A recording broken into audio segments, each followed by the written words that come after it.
ça, c'est ce que le projet Balthazar aurait dû être. Finalement, à la place de faire 50 000 km, on en a fait que 7 000. Et sur les 8 mois prévus, on en a passé que 40 en voyage. Et aujourd'hui, je vais t'expliquer pourquoi ça s'est à ce point-là pas passé comme prévu. Je vais subdiviser cette vidéo en 3 parties, le plan matériel, le plan financier et le plan humain, que je vais subdiviser encore en sous-parties que tu peux voir là avec les timecodes. Comme ça, tu peux sauter sur les parties qui t'intéressent, même si je te recommande de rester jusqu'au bout parce que tout est plutôt intéressant. Première partie, le plan matériel, on va apprendre comment bien choisir son véhicule. Qui dit bien choisir son véhicule, dit bien choisir son moteur. Le kilométrage, finalement, il n'est pas très important, à moins que vous ayez 1 million de kilomètres, dans quel cas il faut se méfier. Ce qui est important, c'est le carnet d'entretien. On n'achète pas de véhicule, que ce soit un van ou n'importe quoi, sans carnet d'entretien. Ce qui concerne le carburant, on va plutôt privilégier le diesel, c'est moins cher, les moteurs ont tendance à être plus robustes. Attention cependant, il y a des pays comme l'Iran où le diesel va être compliqué à se procurer parce qu'il est souvent réservé aux routiers locaux. Des pays comme l'Ouzbékistan, le diesel est quasiment inexistant. Il y en a juste une petite réserve pendant les récoltes, mais la plupart des stocks va dans les machines agricoles. Si vous avez un budget vraiment important, vous pouvez penser à l'essence. Ça va vous simplifier la vie, mais ça va coûter beaucoup plus cher sur le long terme. Et par rapport au modèle de moteur, ce 2 litres d'origine Nissan qu'on a par exemple ici, il est très bien pour prendre des moteurs qui ont fait leurs preuves. Et on peut aussi citer le D4D de Toyota, le 3 litres, qui est un moteur absolument increvable. Dans le cas général, si vous achetez japonais, en dehors de Nissan, post-fusion avec Renault, vous vous trompez rarement. L'esthétique du véhicule, c'est pas quelque chose de très important. Privilégier un truc discret, ça n'attire pas les voleurs. En ce qui concerne la cabine dans sa généralité, prenez toujours une cabine isolée pour éviter l'humidité. Et si vous avez une cuisine, prenez une cabine avec une aération parce que c'est la loose d'avoir ces draps qui sentent les oignons. Par rapport à la hauteur de caisse, on va préférer un véhicule qui fait 2 mètres de haut ou moins parce que vous passez dans la plupart des pays des autoroutes et des vignettes au tarif voiture plutôt qu'au tarif utilitaire. Vous êtes très gagnant là-dessus. Et surtout, même si votre véhicule fait plus de 2 mètres de haut, apprenez la hauteur de votre véhicule parce que c'est super chiant. Imaginez vous frottez la tente contre un pont ou un tunnel. Donc apprenez bien la hauteur de votre véhicule, c'est hyper important. Qui veut aller loin ménage sa monture, on lésine pas sur l'entretien. On va faire sa vidange tous les 8000 km. Je sais c'est beaucoup, mais c'est nécessaire. Dans certains pays, les huiles sont de mauvaise qualité et vous voulez vous prémunir contre ça. Faites aussi attention, dans certains pays, comme l'Asie centrale ou la Mongolie, vous avez des poussières à base de quartz qui défoncent les moteurs. Dans ce cas-là, c'est idéal d'avoir un snorkel qui va aller pomper l'air de l'admission au-dessus de la route, ce qui va vous permettre d'avoir donc moins de poussière corrosive dans votre moteur. Et sinon, dans la vie générale, on fait les vérifications de base le plus régulièrement possible. Ça va, on vérifie que son véhicule tire droit, qu'il freine bien et que ses pneus sont pas lisses comme des slicks de Formule 1. Et ça devrait bien se passer. L'isolation et la literie, c'est extrêmement important parce que le sommeil est primordial. Si vous êtes fatigué, vous êtes tout le temps être de mauvais poil et votre voyage va être à chier. Nous, on a une tente de toit parce qu'on a voulu séparer notre lieu de sommeil et notre lieu de vie. Et ça, c'est un luxe que vous pouvez vous offrir seulement si votre budget vous le permet. C'est pas indispensable, mais ça peut être un plus. Ce qui concerne l'électricité à bord, nous, on a une grosse batterie à décharge lente. Elles font presque toute l'affaire pour les objets du quotidien. On n'a jamais réussi à la décharger. Attention, cette batterie ne doit jamais être chargée sur celle du moteur parce que sinon vous allez la vider et passer pour des cons. Elle doit tout le temps être chargée par l'alternateur de votre moteur. Nous, on a aussi un onduleur qui est raccordé à une multiprise et ça vous permet de recharger tous les objets du quotidien. C'est un indispensable. On a même quelques ports USB.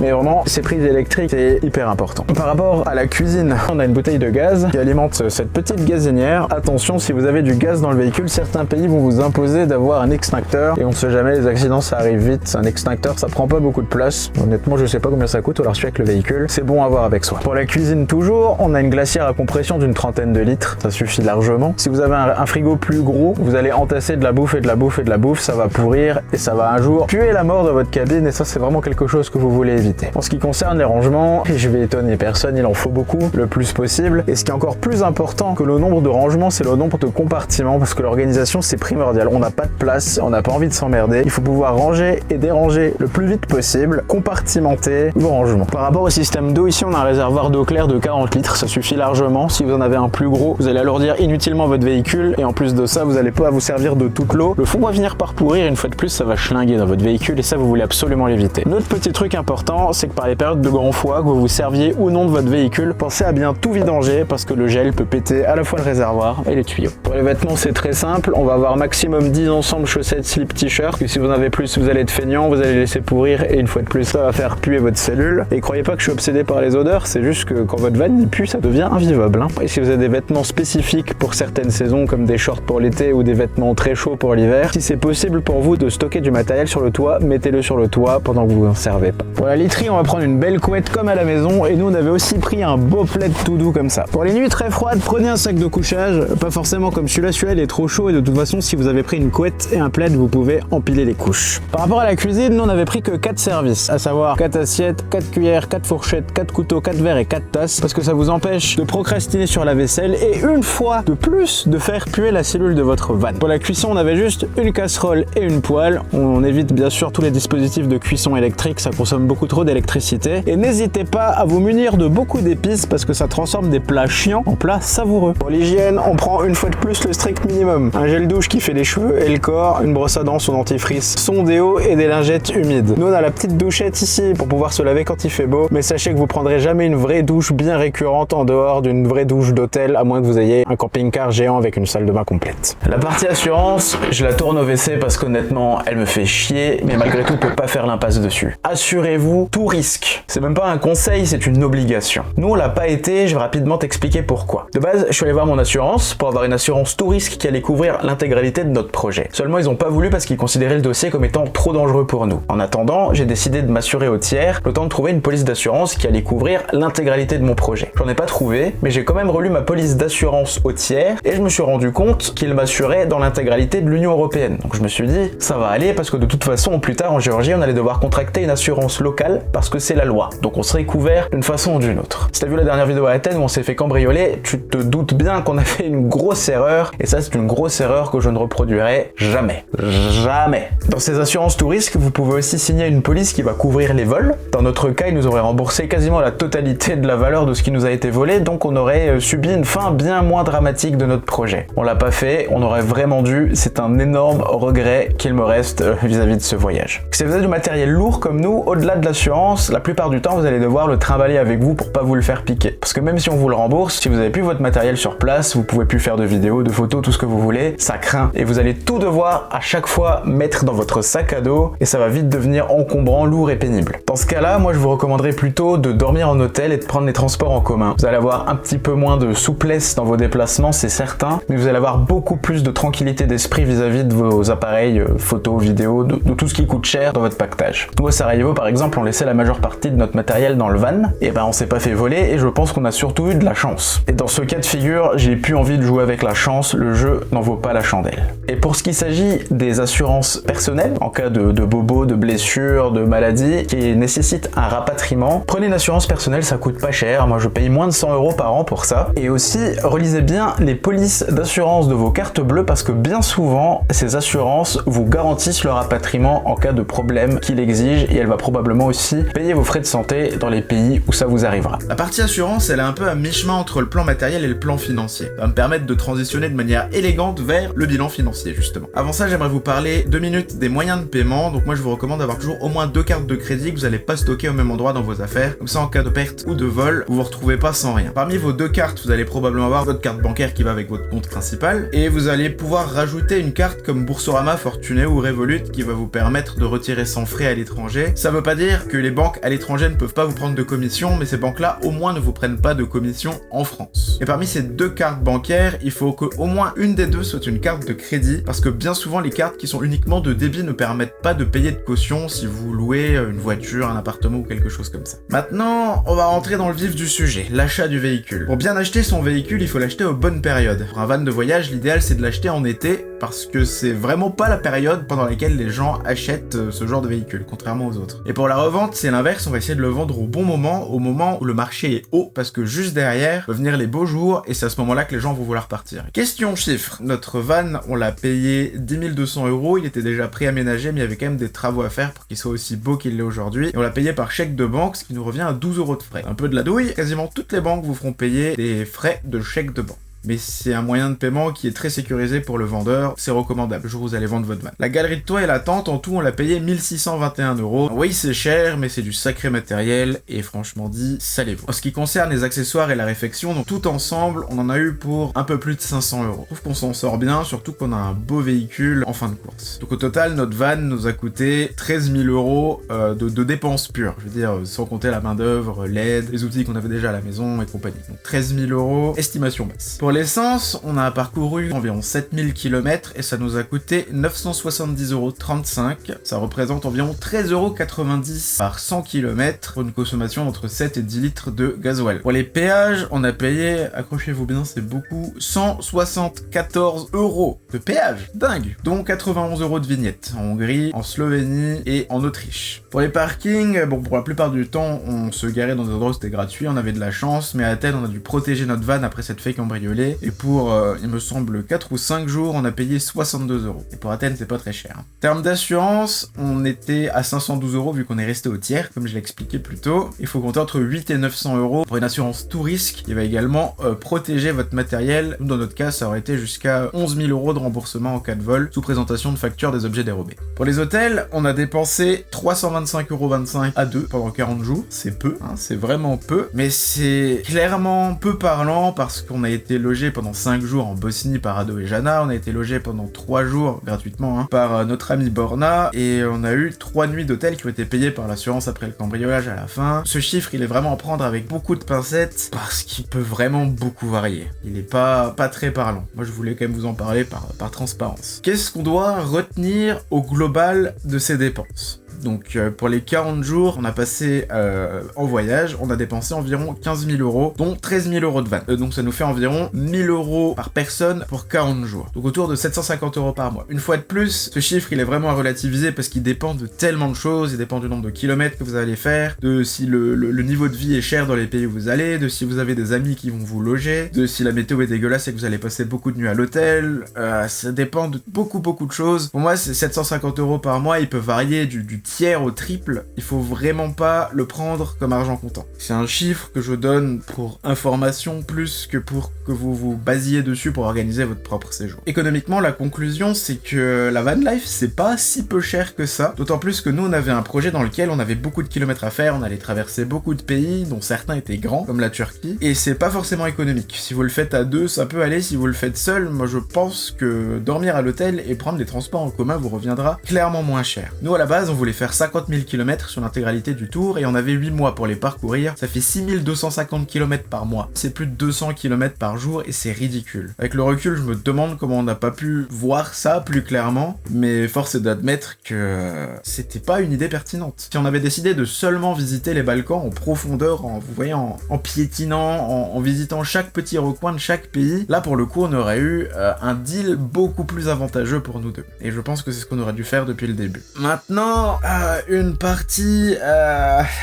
comment dire ? Une partie qui peut poser des problèmes si vous le faites pas correctement. Et cette partie, c'est le partage des frais. L'idéal, bien évidemment, c'est de toujours partager tous les frais à 50-50. Comme ça, il n'y a pas d'ambiguïté. S'il y a de l'argent qui rentre, c'est 50-50. S'il y a de l'argent qui sort, c'est 50-50. On a ouvert un tricompte pour pouvoir voir dans quelle mesure on partageait les dépenses. Et soyez pas feignants, tricompte vous permet de classifier vos dépenses par type. Faites-le. Mettez l'essence avec l'essence, les péages avec les péages, les restaurants avec les restaurants, les hôtels avec les hôtels. Ça vous permet de bien mieux surveiller vos dépenses et de vous rendre compte sur quoi vous pourriez faire des économies ou sur quoi vous pourriez être plus généreux avec vous-même éventuellement. Et la chose la plus importante, et celle-là je vais un peu passer de temps dessus parce que ça a été une source de conflit avec Mathias et je vais essayer de l'expliquer du mieux que je peux pour que vous compreniez mon point de vue et je pense encore aujourd'hui que c'est la meilleure solution. C'est que dans vos dépenses, vous devez séparer ce qui est un investissement et ce qui est une dépense nette. L'investissement, c'est par exemple si vous achetez le van à 2 et que vous souhaitez le revendre à la fin de votre périple pour un peu retomber sur vos pattes, il faut séparer cet argent qui va revenir et l'argent qui a disparu.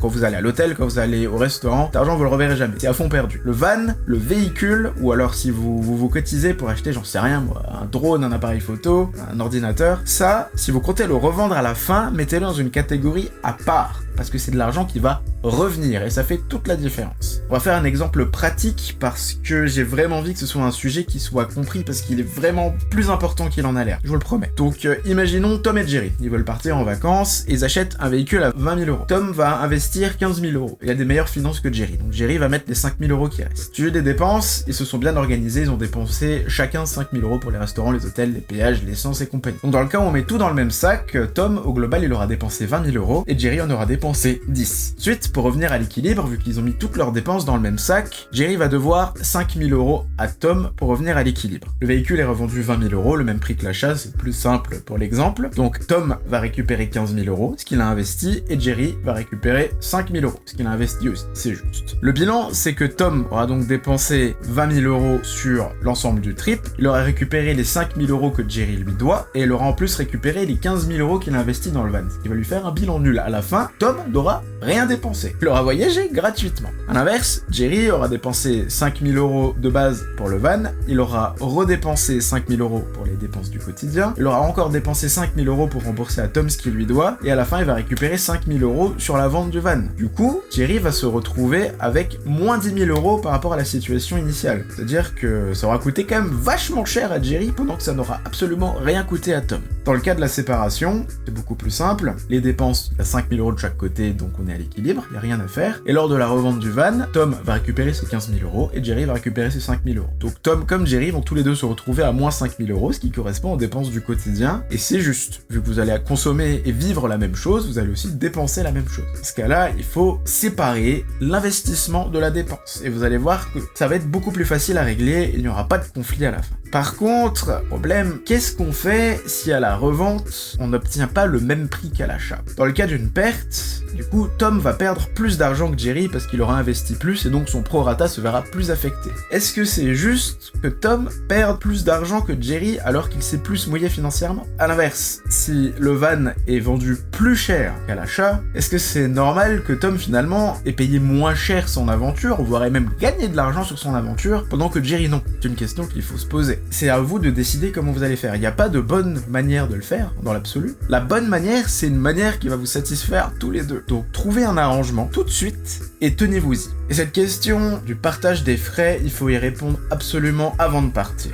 Et cette chose-là, ça me permet d'embrayer sur la troisième partie qui est le plan humain. Les trois plans, ils ont tous les trois la même importance. Si vous voulez, le voyage en van, c'est un tabouret. Et chacun des trois pieds du tabouret, c'est un des plans que j'ai décrit plus tôt. Si vous en sciez un, le tabouret se casse la gueule. Il n'y a pas d'autre solution, il faut que ces trois plans soient OK. Il faut que vous ayez réfléchi à ces trois parties de l'organisation de la van life. La seule chose, c'est que le plan humain, contrairement aux deux autres, il est pas objectif, il est pas pragmatique. Il est pernicieux et il est vicieux parce que si votre plan humain souffre de défaillance, s'il est bancal, s'il est tordu, s'il est branlant, vous allez prendre du temps avant de vous en rendre compte. Et c'est pour ça que dans cette troisième et dernière partie du plan humain, je vais vous donner pas vraiment des conseils, mais plutôt des mises en garde sur ce à quoi vous devez prêter attention pour que ça se passe bien. N'ayez pas peur, c'est pas impossible, mais il faut être prudent et méthodique.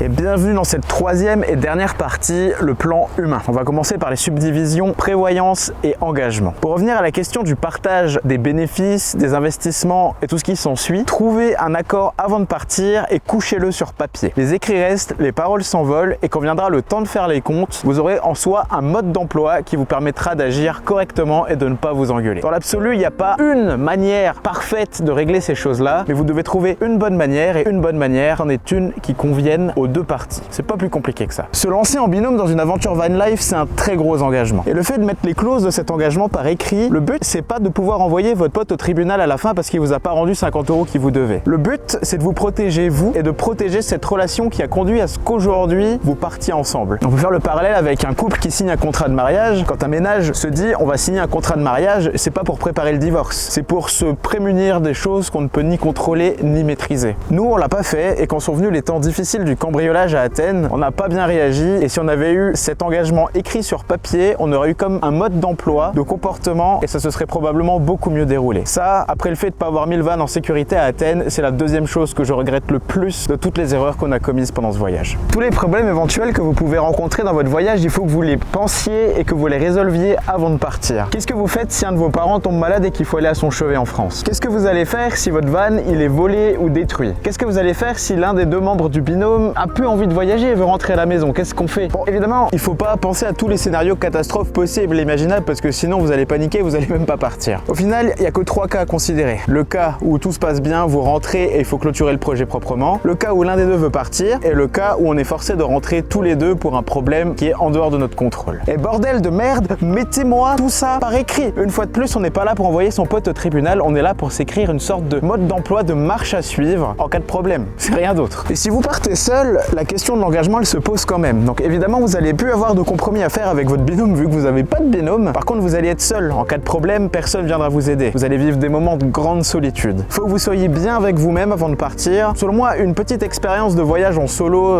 de 2-3 semaines, 1 mois, ça peut être vraiment bénéfique parce que vous allez apprendre à vous connaître et à connaître vos limites. Et seul, ce à quoi il faut penser, c'est que vous allez vraiment vivre de grands moments de liberté. Et c'est ces grands moments de liberté qui attirent la plupart des gens vers ce mode de voyage. voire vers ce mode de vie. Si vous en êtes aujourd'hui à envisager de partir ensemble, c'est que vous avez probablement une très bonne relation. Bienvenue dans le piège. Vous pouvez avoir du matériel bichonné, en état parfait. Vous pouvez avoir un budget calculé au centime près. Il n'y a aucune façon de savoir si votre binôme est le bon et si vous êtes le bon binôme pour lui. J'ai pas de recette à te proposer. Par contre, il va falloir que tu sois distant et froid et que tu analyses pragmatiquement, objectivement, si oui ou non, votre équipe a toutes les chances de marcher. Avec Mathias, on partage cette passion de la vidéo, cette passion de l'exploration, du voyage. On est d'accord sur plein de sujets de société. On a vraiment, au fond de nous, cette envie de dépassement de soi et de sortir de notre zone de confort. Et pourtant, philosophiquement, on n'a pas du tout abordé le voyage avec la même mentalité. Pour moi, la van life, c'était un prétexte à pouvoir aller visiter en long, en large et en travers des régions qui me font rêver, comme la Russie, l'Asie centrale et la Mongolie. Pour Mathias, c'est exactement l'inverse. Pour lui, notre itinéraire, c'était qu'un prétexte pour goûter à la van life. Mathias rêvait de la van life, moi je rêvais des destinations. Notre aventure, elle s'est quand même globalement très bien passée, mais ça n'a pas été rose 24 heures sur 24, 7 jours sur 7. Ça, c'est que sur les réseaux sociaux. Dans les faits, on est amené tous les jours à vivre les uns sur les autres et à découvrir des défauts sur l'un et sur l'autre qu'on trouve absolument exaspérants. Et est-ce que tu vois où est le problème là? Le problème, c'est que je suis incapable de te dresser une liste exhaustive des défauts que Mathias a découvert chez moi, et je pense qu'il est incapable de te dresser une liste exhaustive des défauts que j'ai remarqués chez lui. Et pourquoi on n'en est pas capable? C'est parce qu'on n'a pas suffisamment communiqué. En van life, comme dans la vie conjugale, c'est primordial, c'est tellement primordial, c'est dites les choses telles qu'elles sont. Ça va vraiment vous servir. La communication, c'est vraiment le conseil le plus important que je puisse vous donner pour cette aventure. Vous le saviez probablement déjà, mais je vous le répète encore parce que son intérêt est vraiment sous-estimé. L'engagement de la van life, il est encore plus profond que celui d'un mariage, parce que pendant la van life, vous allez être ensemble 24 heures sur 24, tous les jours de la semaine. Vous n'êtes pas le partenaire parfait de votre binôme, et votre binôme n'est pas votre partenaire parfait, mais vous pouvez tendre à le devenir. Certaines personnes parviennent à voyager ensemble pendant des années, c'est que c'est possible. Moi, dans tout ça, il me reste plus qu'à vous souhaiter bonne chance, bon courage et surtout bon voyage. Je te laisse, j'ai la suite des projets à les préparer. Allez, la bise!